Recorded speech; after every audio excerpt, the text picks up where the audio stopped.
В Инте с визитом побывала министр образования Республики Коми Наталья Якимова. Ее рабочая программа была насыщенной: посещение пункта проведения экзаменов, осмотр нескольких учреждений, прием по личным вопросам и встреча с руководством округа. Заключительным объектом, который посетила Наталья Якимова, стала школа номер 9. Профессиональная деятельность министра образования постоянно связана с визитами во все муниципальные образования региона. Плановая командировка Натальи Якимовой в Инту проходила в течение одного рабочего дня. Планов было много, практически все реализовано. Утро наше началось с посещения пункта проведения экзамена. Сегодня наши девятиклассники сдавали экзамен по обществознанию. И важно было посмотреть, как организован процесс, все ли порядки соблюдены, комфортно ли детям. Поэтому вот утро мое началось в гимназии, и мы посмотрели, как организован процесс сдачи экзамена по обществознанию.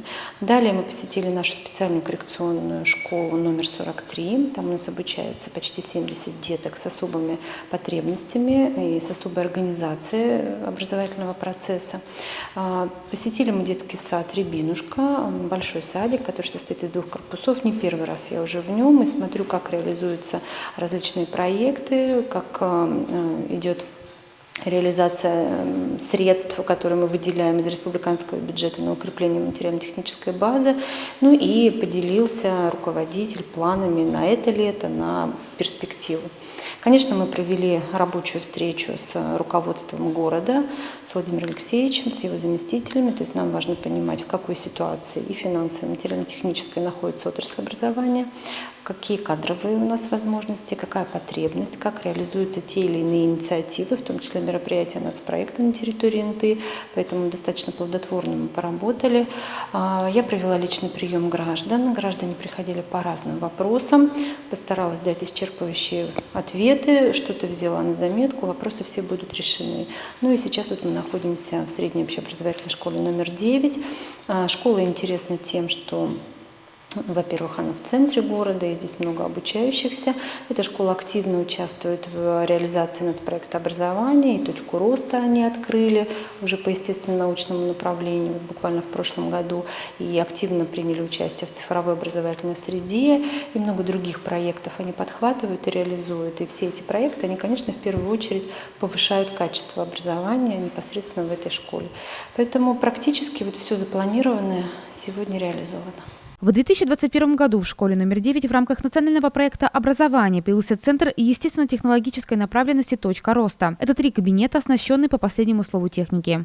Использование оборудования «Точки роста» помогло привлечь больше детей, заинтересовать детей в изучении данных предметов, таких как биология, химия, физика, астрономия, информатика, технология. Мы распределили данное оборудование по 3 лабораториям. Это технологическая лаборатория, в которой мы сейчас находимся, химико-биологическая лаборатория и физическая лаборатория. Ребята активно занимаются в данных лабораториях, проводят занятия как внеурочной деятельности, так и дополнительного образования и урочной деятельности.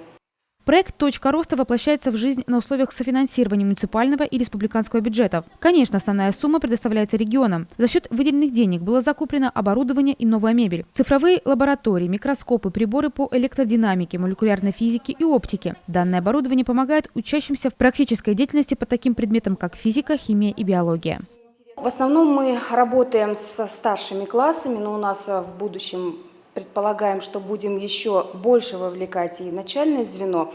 Но в этом году у нас проводились занятия по окружающему миру. Ребята приходили 1 раз в месяц со всем классом в кабинете, работали с оборудованием, знакомились с коллекциями, с интересными муляжами, которые вы увидите в кабинете. Им очень нравится это все. Они проводят здесь, играют за компьютерами, то есть занимаются, учатся азам работы на компьютерах. Ну и робототехника, конечно, тоже. В школе номер 9 обучается 385 детей. 10 из них – это интинцы с особенностями в развитии и здоровье. Задача сотрудников образовательного учреждения – предоставить им необходимые условия для учебы и отдыха. Так, в школе с 2016 года работает сенсорная комната и кабинет психолога. Вы педагог-психолог? Педагог-психолог. Ну, сами понимаете, да, к сожалению, дети сейчас уже приходят в школу с повышенной тревожностью, с повышенной утомляемостью. Учебные нагрузки тоже приводят к умственному, да, утомляемости. И вот комната как раз является хорошим профилактическим средством для снятия эмоционального напряжения в первую очередь. Также здесь можно вот и отдохнуть, расслабиться. В нашем городе не только в 9-й уделяют особое внимание детям с ограниченными возможностями здоровья. В коррекционной школе номер 43 обучается 73 интинца. Для них была создана современная образовательная среда, которая не только сохраняет, но и укрепляет их здоровье, подстраивается под особенности развития и возможности каждого обучающегося. Создать комфортные условия для обучения и воспитания детей с ограниченными возможностями здоровья в школе удалось благодаря участию в национальном проекте образования. У нас на территории НТ работает государственная общеобразовательная специальная коррекционная школа номер 43. И сегодня мы тоже были в этой школе. В прошлом году в школе реализован мероприятие нацпроекта «Доброштаб», «Добрая школа», по-разному можно называть. В чем суть этого проекта? Мы, во-первых, отремонтировали очень много помещений. Они современные, они светлые, они уютные, они красивые. Но и самое главное, мы почти на 8 миллионов закупили различного оборудования.